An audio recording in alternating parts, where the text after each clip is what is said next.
Honourable Mudashiru Obasa has claimed that his removal as Speaker of the Lagos State House of Assembly was illegal.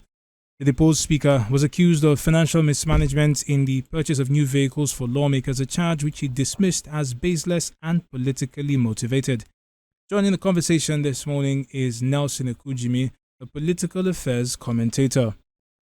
Mr. Ekujimi, good morning and thank you for joining us on the conversation. Good morning. Thank you for having me. Right, sir. What are your thoughts on how Honourable Obasa how Honourable Obasa has decided to tackle this matter? Well, my thoughts on it is that the approach being expressed by Obasa is not civil.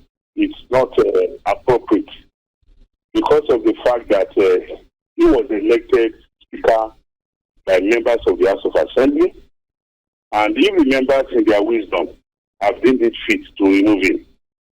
And he has any grudges against his removal. As a parliamentarian that he claimed to be, one expects him to employ, the civil mechanism that is going to court to challenge his removal as Speaker, rather than saying he remains Speaker. That looks to me like an affront to the authority of the House, because even as his former Speaker, he was one among equals. He was never in any way superior to any other member of the House. They all come from a single constituency. No representative in the House of Assembly, represent two constituencies that makes him or her superior to other members. So I expect him to respect the symbol of the House, which embodies all representatives, as well as which symbolizes the voice of the mass majority of the people of Lagos State, than saying he remains Speaker. I don't know what other mechanism he wants to deploy. Maybe he was only pulling a media stunt that is going to court. So, Mr. Ekujimi, if you listen to his argument, right, one, he says that you can't impeach a speaker, you can remove him. That could be a matter of semantics. But he also insists that the presence of police personnel in the chamber when this impeachment occurred, when the proceedings happened, make it illegal.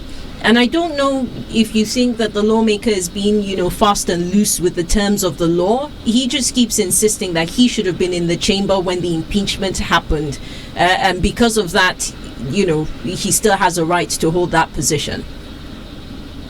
He doesn't have a right to hold that position according to law. As a Nigerian and as a parliamentarian that he claims to be, it is not his duty to interpret the law. What he has just done is to express his opinion. The only institution permitted by law to interpret the law is the judiciary. So if he feels his colleagues have gone against the law, it is not in his past. Don't forget that immediately after his removal or impeachment, whichever semantics you want to deploy, a new speaker was appointed and new principal officers of the House were elected by members. The new speaker was elected. So if that be the case, if you feel, I'm sure those policemen that he said came into the state assembly, I don't have the fact of the level of their movement within the House of Assembly, but I know for free none of those policemen voted as a member to remove him. They didn't have that right. So you cannot point to the fact that there were 20 members in the House, 12 policemen came and voted. Even if we have that fact, what we should do as people who are Democrats is to challenge it legally. We should not, embark on any utterances or conduct that will put the peace and tranquility of the state in jeopardy. So if you have any misgivings, it is within his right. Let him appoint the court to seek redress. On that I stand. Now, this is a lawmaker that's been in the State House since 2007, longest serving lawmaker, and the next election is not for another 2 years or so. Do you think that this might be the end of the road for his political career, or do you think that perhaps he will make up with his party members and be able to secure re-election come 2027? Well, it depends on how he plays his game.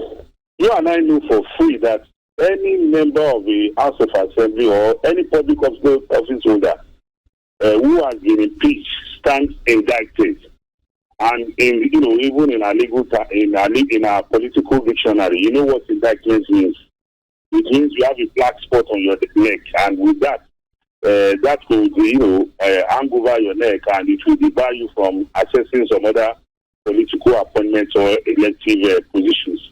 But be that as it may, I don't think this will sound as a death knell for his political ambition if he plays his cards right, if he goes around his party people and they are able to reconcile. Because don't forget, like we always say, 24 hours is a long time in politics, not to talk about 2 years plus.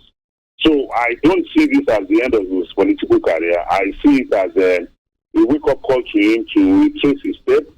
Redig whatever he's doing, think how to, galvanize the people, his party members, his party leaders, his supporters to be on the same page. And whatever, even if he has been impeached, nothing stops the members tomorrow, if they have the power to say they are pushing that impeachment, that he was only removed, blah, blah, blah, So for me, I don't see this as the end of his political career. But like I said, no matter his misgivings, no matter his grudge against the process he was removed, he cannot take the laws into his hands because we're a country governed by laws.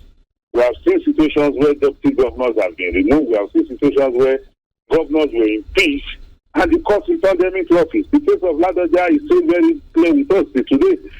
And so many who were removed under former President Olusegun Obasanjo. And we also have the case of deputy governors like Agbolaja. You remember Agbolaja was removed as the deputy governor in Ondo State. He was impeached. But the court declared his impeachment illegal, null and void. So that, that package of being impeached was removed from his neck. So I also want to